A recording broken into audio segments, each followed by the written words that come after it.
My name is Manuel Salinias.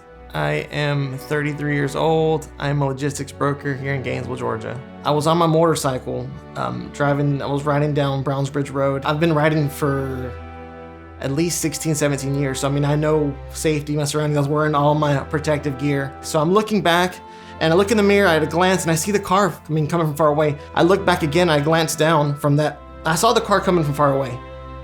Once I go to look down again, as soon as I look down into my mirror, I see headlights. Hits me. Next thing I know, I'm flipped in the air. My buddy who heard the accident said he walked outside and said he looked down. He's like, that's you. He ran down there, ran to the scene. I didn't want to look down. I didn't want to know what happened. I just know that my leg felt cold.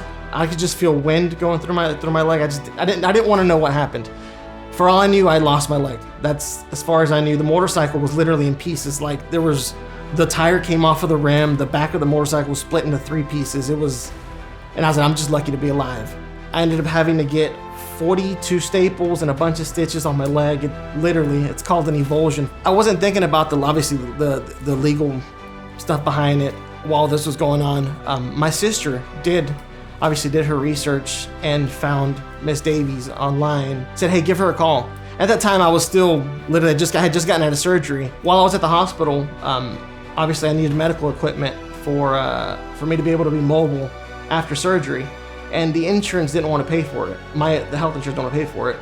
I texted Miss Davies and said, hey, they don't want to cover it. Within 5 minutes, the guy came back in and said, hey, here's your medical equipment. Here you go. We'll actually give you this too. The process was easy. It wasn't. She literally knew everything. I guess most lawyers, it's obviously you're just another number, but I did feel like I was more of a human when it came to dealing with him. I have a friend of mine who actually just got in an accident a couple months ago. And he obviously has a lawyer. It was somebody from Atlanta. He has no idea who it is. He's never met the person before.